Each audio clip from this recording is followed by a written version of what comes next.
Hello everyone, welcome back to the channel. Today we are going to talk about one of the most shocking updates coming out of Russia.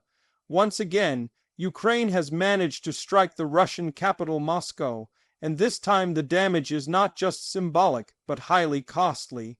The attack has set parts of the billion-dollar Moscow city business towers on fire, creating a firestorm that has grabbed international attention. This incident has raised new questions about Russia's ability to protect its own financial and political heart from repeated Ukrainian strikes.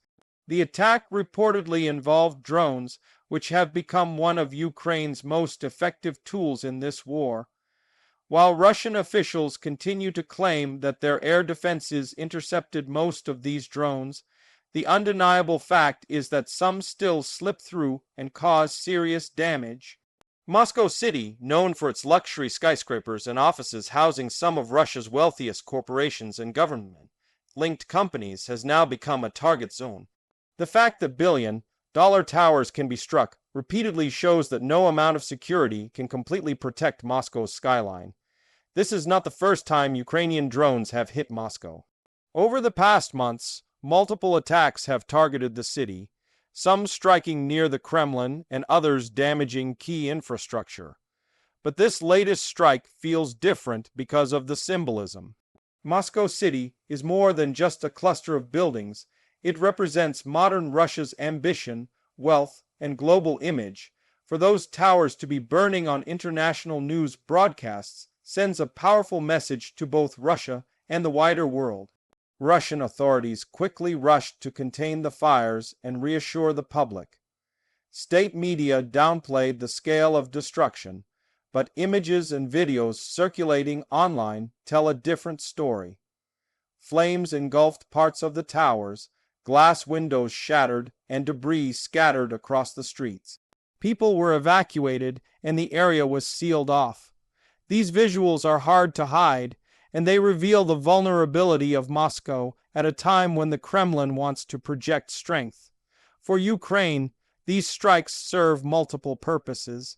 On one level, they are a psychological weapon.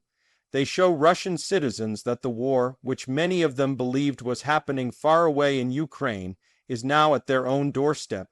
On another level, the strikes force Russia to divert military resources to defend its capital, stretching its already pressured air defense systems.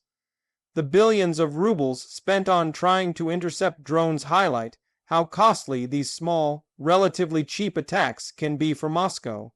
Internationally, the strikes on Moscow City raise questions about escalation. Western countries supporting Ukraine have often stressed that weapons should be used for defense, not long-range strikes into Russia itself. Yet, Ukraine argues that as long as Russia continues its bombardment of Ukrainian cities, it has every right to retaliate. This tit-for-tat dynamic creates tension among allies, but for Kiev, it is also about survival and sending a signal that Russia cannot act with impunity. The Russian government has accused Ukraine of terrorism and promised retaliation, but such promises have been made before, and still the strikes continue. It is clear that despite advanced radar systems and anti-aircraft weapons, Russia struggles to fully shield its capital. The vast size of Moscow and the increasing sophistication of Ukrainian drones make total protection nearly impossible. For Russia's leadership, this creates both embarrassment and political pressure. Another aspect to consider is the economic impact. Moscow City is home to banks, investment companies, and businesses tied to international trade.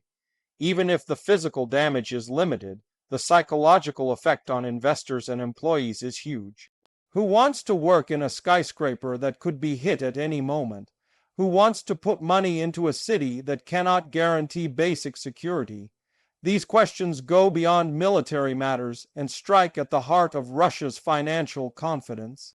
For ordinary Russians, the sight of burning skyscrapers in their capital is unsettling. Many had been told for years that Russia was untouchable, that its defenses were among the best in the world. But now they see explosions and fires in the very center of their daily lives. It undermines the Kremlin's narrative and makes people wonder how long this situation will last. Public morale is a battlefield of its own, and Ukraine seems determined to keep pressure on that front. Meanwhile, Ukraine has not officially claimed responsibility for all of these attacks, but the pattern is clear. Drones have become more advanced, with longer ranges and better accuracy. Some are even domestically produced in Ukraine, proving the country's growing ability to innovate under wartime pressure.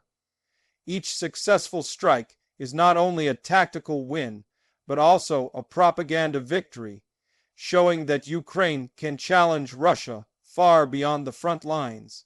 Western analysts are closely watching these developments. On one hand, they see Ukraine's creativity and persistence as a sign of strength. On the other hand, they worry about provoking a larger Russian response. Moscow could use these strikes as justification for even harsher attacks on Ukrainian cities and infrastructure. The balance between deterrence and escalation is delicate, and every strike on Moscow shifts that balance a little more. As the war drags on, one thing becomes clear: Russia's sense of security is eroding. The billion-dollar towers that once stood as symbols of stability now look like fragile targets. Firestorms in the heart of Moscow reveal the true cost of this war, not just for Ukraine, but also for Russia itself.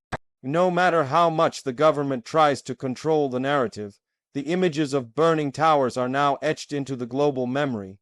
Looking ahead, we can expect more of these drone strikes. Ukraine has shown that it will not stop, and Russia has yet to prove it can prevent them. The battle for control is not only on the ground in places like Donetsk or Kherson, but also in the skies above Russia's own cities.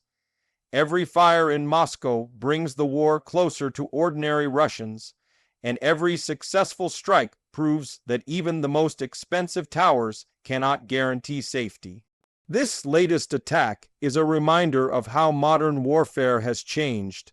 Small, unmanned drones can do what once required fleets of bombers. A handful of operators can inflict damage worth billions, shaking the confidence of a nation.